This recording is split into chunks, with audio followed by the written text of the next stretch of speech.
My mother-in-law tried to ruin my wedding, so I turned her plan against her. The clinking of silverware stopped. It was supposed to be the moment of happiness, the first toast as a married couple. My new mother-in-law, Eleanor, stood up, her expensive silk dress shimmering under the chandelier light. She raised her glass, not with the warm, loving smile I expected, but with a strange, tight-lipped grin. "To the happy couple," she started, her voice loud and carrying across the ballroom. "And to the truth." I froze, my hand clutching my champagne flute. Eleanor then leaned into the mic and announced a private, hurtful rumor about me, something I told my sister years ago, and twisted it into a public accusation about my character. It was cruel, calculated, and aimed to make everyone doubt me. A horrible, loud gasp went through the room. I could see the faces of my friends and family turn from joy to shock. My heart hammered against my ribs, and the room began to spin. I looked at my husband, Michael, hoping for his strong, immediate defense. But his face was blank, like a statue. He just stared at his mother. He didn't say a word. The noise of the microphone dropping echoed the crash inside my chest. I watched the expensive floral arrangements on the tables blur into meaningless smudges of color. I could hear the guests whispering, their words sharp little knives cutting through the air. I overheard one of Michael's cousins, a girl who always looked down her nose at me, lean over and say, "They always knew she was—" She didn't finish the sentence, but she didn't need to. The damage was done. My wedding, my perfect day, was poisoned. The shock was so strong it felt like a physical blow, turning quickly into a burning, deep hurt. I could feel the heat rising in my face, and the urge to run was overwhelming. I tried to focus on the crystal chandeliers, but all I could see were Eleanor's cold, triumphant eyes. Someone in the back was holding up their phone. I saw the flash go off, and I knew the moment of my public humiliation had been captured forever. I suddenly worried about what else she had planned. Would she ruin the whole night? I finally managed to escape the hall, my silk wedding dress rustling loudly as I ran into a small coat room near the back. I didn't want anyone to see me, but my tears came anyway, hot and thick. 2 of my bridesmaids followed me in, trying to hug me and telling me to ignore Eleanor. "She's just jealous," one said weakly. But the other, Lisa, was more honest. She hugged me, but then she pulled back and whispered. She called me earlier. She said she was going to do something funny and asked if I wanted to record it. I hung up on her. The word funny made my stomach clench. This wasn't a sudden mistake, it was planned. I checked my phone, which I had kept on silent in my clutch. Sure enough, there was a returned voicemail from Eleanor from this morning. My hand shook as I pressed play, turning the volume down low. I heard Eleanor's voice, muffled, talking to someone else. She was laughing, a cruel, high-pitched laugh, and said, "Did you see her face? Priceless." Then the recording cut off. This wasn't the first time. The moment in the coat room made me start replaying every tiny, mean moment from the past year. It all clicked together. The time Eleanor helpfully crossed off all my favorite classic rock songs from the wedding playlist because they were too trashy. The way she constantly made comments about my job, saying it was cute, but not serious. The rehearsal dinner where she loudly told me, "Oh dear, you can't sit here, this is for the real family." Each one was a small, stinging cut. Now, she had delivered the final, deep wound. I realized it wasn't just a mistake or an accident, it was a clear pattern of disrespect and trying to make me feel small. I had always tried to forgive her for Michael's sake, but now I couldn't. This was sabotage. My phone buzzed in my hand, pulling me out of the horrible memories. It was a text from Michael, short and to the point. "We need to talk." I met Michael in a quiet hallway near the kitchen. He looked pale and upset, insisting his mother's toast wasn't planned. "I'm shocked too, believe me," he said, taking my hands. "She's just out of line sometimes. We can fix this." But I couldn't believe him. Not anymore. I pulled away and told him about the laughing voicemail and the other things she'd done. He still tried to defend her, saying she was just emotional and didn't mean it. So, I walked back to the reception area and went to a small table near the exit. I picked up a printed copy of the final seating chart and guest list. I found my list of college friends, the ones she always hated, and there, circled in heavy red ink, were their names. Next to the circles, written in a very familiar, spiky handwriting, was a cold, short note. Exclude her friends. Someone absolutely planned this humiliation. It was a clear instruction.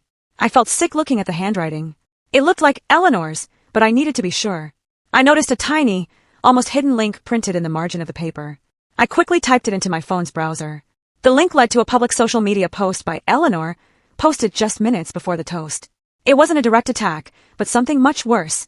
Social poison. She had written a long, overly sweet message about being concerned for Michael and the difficulty of blending families, hinting broadly at the nasty rumor she had just spread. I saw that her cousins and friends were already commenting, fanning the flames. "Oh, bless his heart," one wrote. "We knew this day would come."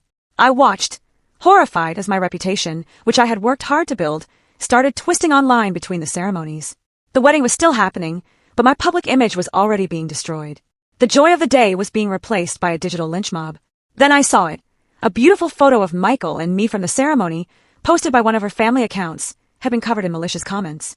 They called me names and spread the lie. My blood ran cold, and I realized this wasn't just a wedding drama, it was a character assassination. Late that night, after all the guests had finally left, Michael and I went back to the hotel suite. I didn't cry anymore. I was too numb and too angry. While Michael was in the shower, I searched through the large, flat wardrobe box that held some of my old college stuff. I pulled out a tattered high school program, and something fluttered to the floor. It was a small, torn piece of paper, a note from Eleanor from months ago when she was helping us plan the seating. On it, in her distinctive, spiky handwriting, was the phrase, "Make it public." This wasn't about seating, it was about the toast. It was proof. The sight of her own handwriting, clear as day, was a wave of heat and pure disbelief. She had been planning this for months. My hand was surprisingly steady as I held the paper. I pulled out my phone and quickly snapped a photo of the note. For a moment, I thought about sending it to Michael, causing an instant firestorm. Then I stopped. If I started a fight now, they would use it against me. The whole family would turn on me, and I would be the villain. I took a deep breath and deleted the photo from my phone, knowing I would need to find a better, safer way to use the evidence. In the morning, before we left for the airport, some of my close family members tried to do damage control. My aunt hugged me tight and whispered, "Just ignore her, honey. That woman isn't worth it." Michael, still full of guilt and confusion, apologized again, his eyes full of tears. He begged me, "Please, let's just let it go for family. We can't let this ruin your life." He made it sound like I was the one threatening the family peace, and that I should just swallow the bitter taste of humiliation for everyone else's comfort. I looked at him, realizing they all expected me to take the hit, to be the bigger person who allowed cruelty to win. I saw the relief in his eyes when he thought I was calming down. But inside, something had hardened. They wanted peace. They wanted me to be quiet. I couldn't do it. Not this time. I looked at the beautiful, expensive hotel suite, and the thought of just getting on a plane and letting this lie hang over me forever was unbearable. I turned my back on the remnants of the reception, walked toward the elevator, and headed for the parking lot.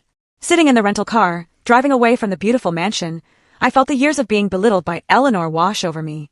She had chipped away at my confidence for so long. But now, it wasn't just my feelings, it was my reputation. I realized that if I didn't fight this, I would forever be known as the bride who was publicly shamed. The shame would stick to me like glue. I opened the Notes app on my phone, the screen lighting up the dark interior of the car. My fingers trembled slightly as I typed 3 simple, powerful words. They were a promise to myself, a silent vow. I will not disappear. I knew my response couldn't be a fight with Michael or a screaming match with Eleanor. It had to be smart, quiet, and based on proof. I decided I wouldn't seek revenge yet, just proof that she was lying. I pulled up my email and composed a message to my wedding planner, a lovely, organized woman named Sarah. I asked her to send me all the vendor receipts, all the contracts, and all the final invoices. Things I never thought I would need. I started scrolling through social media again, not looking for the vicious comments, but for any mention of Eleanor. I needed to know who she really was. After a lot of searching, I stumbled upon a very old, private Instagram account that seemed to belong to her. It had a different name, a kind of fake-sounding one. The posts were terrible. She had shared pictures of herself at other people's weddings, and in the captions, she would brag about fixing the seating charts or advising the couple to cut out undesirable elements. The discovery was like a punch to the gut. This wasn't just a jealous mother-in-law, this was a pattern. She had a secret hobby of trying to sabotage other people's events and manipulate their weddings to fit her idea of high society. My hands were perfectly steady now, my fear replaced by cold determination. I took a screenshot of the whole account, scrolled through all the posts, and saved every single image to a private folder. I knew I had to be careful with this kind of proof, but I finally had something concrete. The next morning, I got a text from an unlikely ally, the florist Clara. I had spent hours with her picking out the beautiful, expensive arrangements. Her text was short. "I've seen Eleanor do this before. She tried to mess up the Johnson wedding last year. Want receipts?" My heart leaped. I quickly wrote back, "Yes." We exchanged quiet, careful messages, and I learned Clara had refused to go along with one of Eleanor's schemes. Clara told me that Eleanor had secretly ordered a separate, much cheaper arrangement of food for the main wedding table, which was meant for Michael and me. Eleanor had told the caterer it was a joke to save money. Clara had seen the delivery invoice and, suspecting something was wrong, had paid the difference herself and put out the good food. She said she was still mad about it. Clara promised to email me the original delivery invoice, proving that Eleanor had specifically requested cheap food for the bride's table. She was literally trying to give me spoiled, old food to make me look bad in front of the guests. I had a physical piece of paper that proved her cruelty. I showed Michael the screenshots of his mother's secret Instagram account, the one where she bragged about fixing other people's weddings. He looked sick, finally starting to believe me, but the damage was deep. He still struggled. Maybe she was just joking, he offered, the habit of denying his mother's bad behavior kicking in. It was his mother who finally sealed his doubt. Michael's mother, Eleanor, called him, her voice dripping with fake concern. Michael, this is about the family image. You know we have a standard to uphold, she said, planting a seed of doubt that she was doing this for him. Michael, looking confused and torn, went to her house. He didn't tell her why, but he secretly confronted his mom with the screenshot. He told me later that she had shut him down instantly with a cold, hard voice. We're protecting tradition. You need to focus on your marriage, not gossip. He came back defeated, but something had changed. He wasn't defending her anymore. He was just quiet. A few days later, a cousin named Jenna, who was always kind but quiet, pulled me aside at a family gathering. Jenna admitted that she had suspected Eleanor's manipulations for years. She loves drama, but she hates anyone getting attention but her, Jenna confessed. She said she had always been too afraid to speak up because Eleanor was powerful in the family and would have her ostracized, shunned, and ignored. Jenna told me she wanted to help, to make things right. She then handed me her phone. On it was a recorded voicemail from Eleanor sent to Jenna a week before the wedding. It was Eleanor's voice, clearly planning the stunt and telling Jenna that she had to keep it secret. The last part of the voicemail made my blood run cold. Eleanor said she was looking forward to the big charity event next month because it would be the perfect cover for a big announcement she was planning. It was a clear reference to an event where she was supposed to be honored. Now I had 3 pieces of proof: the torn note, the bragging screenshot, and a recorded voice. With the help of my friend Sarah, the wedding planner, I started to put everything together. I compiled all the invoices Clara had sent, showing the food Eleanor had secretly ordered. I printed the texts and messages where Eleanor had made rude comments about my friends. I printed the timeline that Jenna and I had worked on, linking all of Eleanor's past small insults to the final, big smear. It was starting to feel less like a personal fight and more like building a legal case. I wasn't doing it out of spite anymore. I was doing it to make a factual record of her sabotage. I put all the papers in a heavy manila envelope. I knew I couldn't hold on to this proof alone.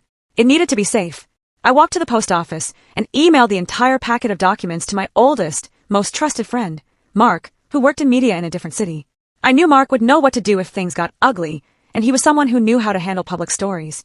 Eleanor's social media posts continued to get more mean-spirited, but I chose a different path. I posted a quiet, dignified Instagram story. It was a simple, beautiful picture of Michael and me, not from the wedding, but from our engagement day. The caption was short: "Thank you to our guests for the real memories and love we felt." I didn't mention Eleanor, or the chaos, or the drama. I just thanked the good people. The response was immediate and overwhelming. My friends and family flooded the comments with support and love. People started talking about the beauty of the wedding again, not the ugly toast. Eleanor's fans, the ones who had been feeding the gossip, suddenly went quiet. The rhetorical momentum, the way people were talking about the wedding, had shifted. I felt a small, satisfying win. The next morning, however, I got an angry text from one of Eleanor's old friends, telling me to stop. I knew Eleanor was panicking and was trying to manage the situation through her friends. I decided to strike back, but not with a fight. I used my growing public support to arrange a small, unannounced charity shout-out at a community event that Eleanor was scheduled to speak at next week. The charity was one that supported young women starting small businesses. I didn't mention Eleanor's name at all. I just spoke about the importance of supporting women when they face unfair criticism and standing up to gossip to build a stronger community. People were listening. Attendees started tweeting praise about my speech, saying I was a young woman with courage. Finally, someone standing up to gossip, one person tweeted. The message was clear without ever saying her name. The next day, Eleanor got a short, terse direct message from one of her biggest donors, a very powerful man, who simply asked her to clarify her methods. I knew that hit her where it hurt the most, her reputation in the community. My friend Mark, the one who worked in media, suggested I consult a lawyer about the defamation. It sounded so serious, but I knew I needed professional advice. I called a family lawyer Mark recommended, a kind woman named Ms. Davis. She read the packet of documents I had sent her, the invoices, the recorded voicemail, the bragging posts. She gently explained my legal options. She talked about a public correction, sending a cease and desist letter to stop the lies, and a path that would keep things factual and legal. She was clear that she did not want revenge, only justice. She told me that the pattern of Eleanor's prior incidents, the other women she had hurt, the constant small insults, actually strengthened a formal complaint. It proved Eleanor was acting with malice, not just a mistake. Ms. Davis looked at me seriously and said, "This isn't just about your wedding. This is about your future. We need to be careful, but we have a strong case." I left the call feeling both scared and protected. Michael tried one last time to mediate. He came home one evening and said, "Look, this is crazy. Can we just invite everyone back, the family, your friends, and my mother, and have one big dinner? We can all just apologize and put this behind us." He was trying to be fair, but he was missing the point. He was asking me to perform forgiveness on demand, to act like the cruelty didn't happen, just to make his life easier. "No, Michael," I said firmly. "I will not pretend that what your mother did was a small thing. You can apologize, but I won't be forced to forgive a public attack just to keep the peace. That's what she expects." His face fell. He realized I was serious. He got angry and stormed upstairs to his mother's house, which was next door, and I heard the front door slam shut. I knew he was going to try to reason with her one last time, and I knew it wouldn't work. I felt a knot tighten in my stomach, knowing that my fight was now causing a deep rift in his family. The next day, Eleanor called me. Her voice was too sweet, too polite. She offered me a generous wedding album, the most expensive one from the photographer, as a peace offering. "Just to put it all behind us, dear," she said. It was a bribe, pure and simple.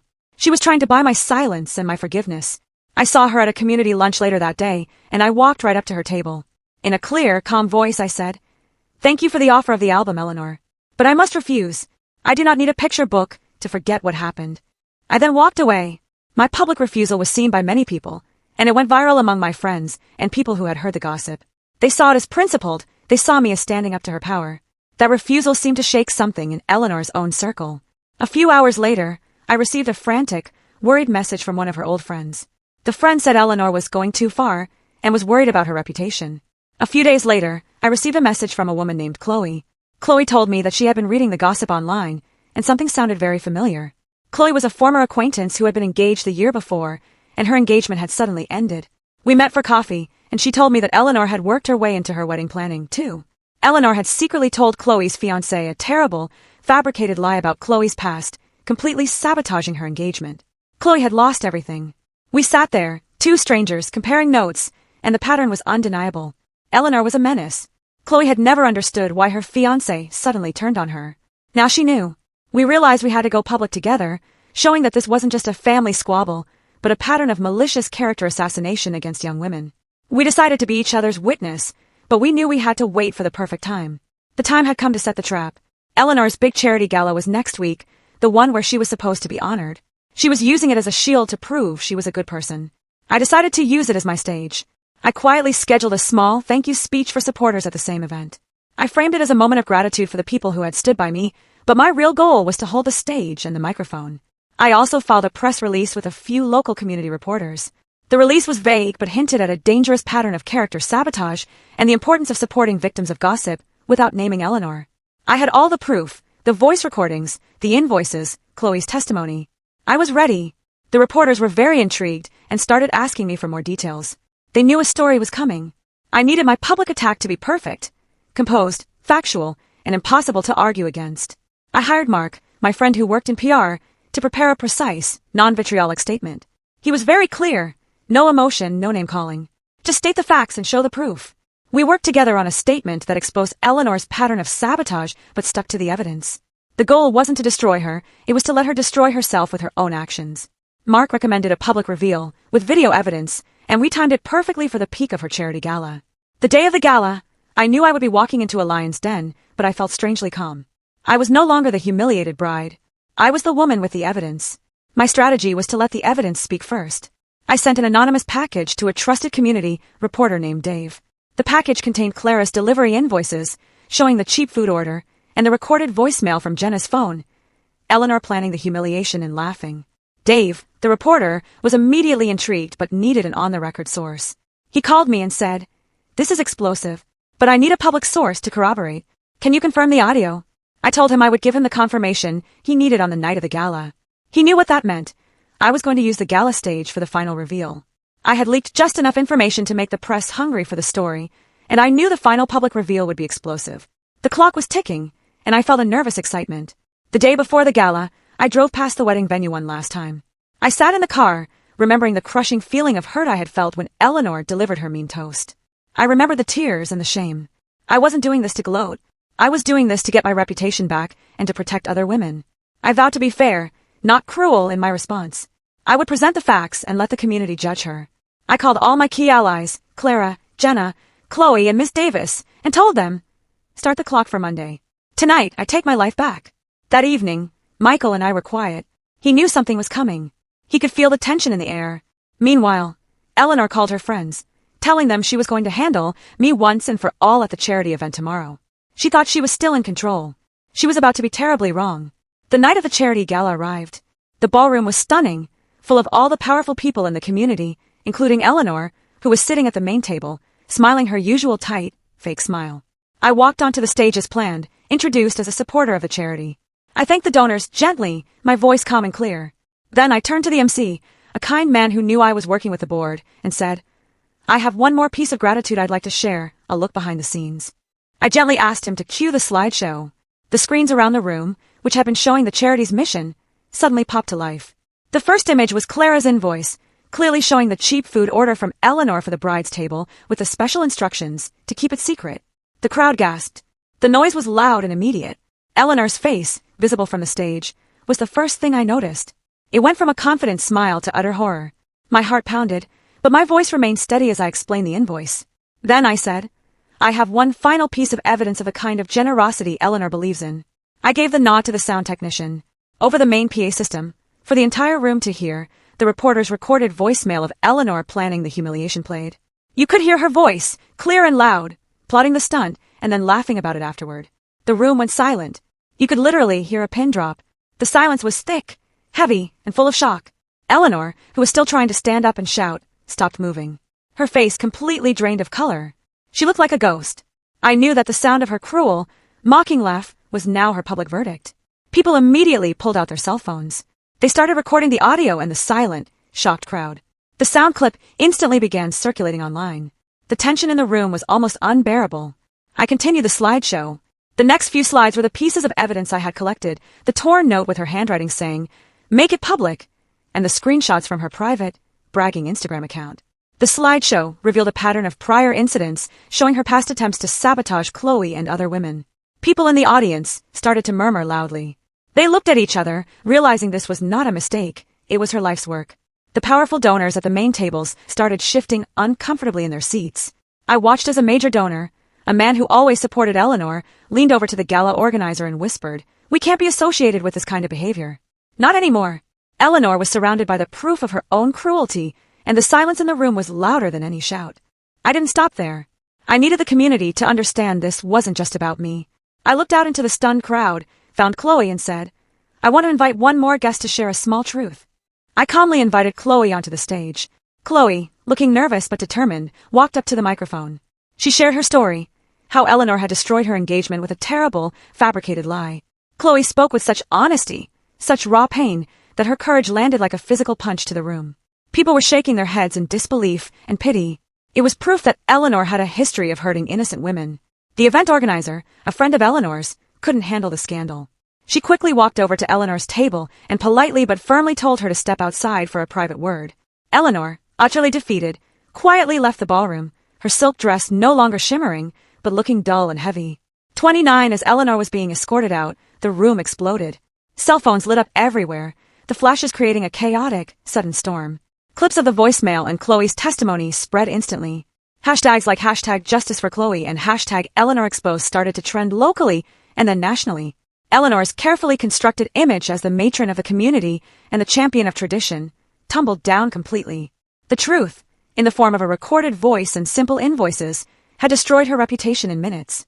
I saw one of Eleanor's longtime sponsors, a big bank, get a notification on his phone. He looked at it, then quickly looked up at the empty space where Eleanor had been sitting. He immediately texted her, "Are you available to talk? Urgent." I knew that was the end of her public life. 30 The final blow came from one of the charity's most respected board members. The board member, a dignified woman who had been watching the entire scene with a look of deep disappointment, stood up.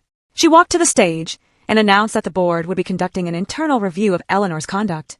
She said that all future donations were paused pending the investigation. Eleanor's power was based entirely on her connections and her public image, and now both were gone. She looked completely cornered, her influence evaporating right in front of her. Right then my phone rang. I didn't recognize the number, but I answered it. It was Michael. His voice was raw and shaking with shock and anger. "What did you do? What did you do?" The trap had closed. 31 Michael finally confronted his mother publicly. The next morning, he went to her house, and their loud, tearful argument was clearly overheard and filmed by a neighbor across the street. The video was quickly posted online and added more fuel to the fire, turning the local headlines into family in disarray. Eleanor's lawyer called her frantically, telling her to stop talking and stop trying to defend herself. The evidence was simply too much. I knew I couldn't control Michael, but I watched as the consequences of Eleanor's actions finally forced him to choose between his mother and his wife. I saw a tiny crack in his long habit of defending his mother no matter what she did. 32 The dominoes began to fall quickly. The big bank sponsor officially withdrew its public support from all of Eleanor's committees. Her calendar, once full of high society events, suddenly went quiet. She was receiving no more invitations. The greatest humiliation came when Eleanor received an official email from the charity's board requesting her resignation. Her whole life was built on her public roles, and they were all being taken away from her. The revenge was complete. She had tried to ruin my wedding to elevate herself, and instead, her own cruelty had destroyed everything she cared about. 33. The family fracture was painful to watch. Michael's cousins and siblings, who had always played along with Eleanor's games, finally had to choose a side. They did it publicly on social media, with half of them saying they were heartbroken but couldn't support her behavior anymore. Old alliances were crumbling. Michael was finally forced to choose his wife over his mother. I knew it was hard for him, but I saw him trying to change. He posted a cryptic story on his own social channels, choosing compassion over habit. It was his quiet, public promise to me. He was finally standing up for me. 34 Eleanor, desperate to get her reputation back, tried one last thing. She attempted to stage an apology video on social media, but it was completely tone-deaf. It read like a script her lawyer had written, full of excuses and talking about how misunderstood she was. The net reaction was worse than the original scandal. People saw right through it. They saw the lack of real remorse and the attempt to manipulate the community one last time. Her plan to salvage her reputation backfired completely. 35 The most painful moment of all came when one of Eleanor's oldest, closest friends, a woman who had been her sidekick for 20 years, quietly unfollowed her on social media. Then, the friend went public with a regretful note, saying that she could no longer support the deception. She had finally chosen her conscience over her loyalty to Eleanor. Eleanor was now truly isolated. Her power was completely gone, and she was left to deal with the consequences of her own actions. 36 The quiet reckoning began. Eleanor had to face an internal board hearing where community leaders openly questioned her fitness to lead. She looked small and defeated as she sat there, realizing that her influence was never unconditional. It was just a privilege she could lose. As she left the hearing, a senior board member approached me. He told me that he was impressed by my integrity and offered me the chance to consult on community events going forward. They wanted my compassion, not Eleanor's cruelty. 37 Michael made his final choice public. He posted a heartfelt, clear apology on his social channels. He acknowledged his failure to defend me at the wedding and took responsibility for his silence. He announced that he would be stepping down from all his family roles in community committees. He was clearing the slate. He then asked me to lead a new community initiative with him, one focused on ethical standards and truth.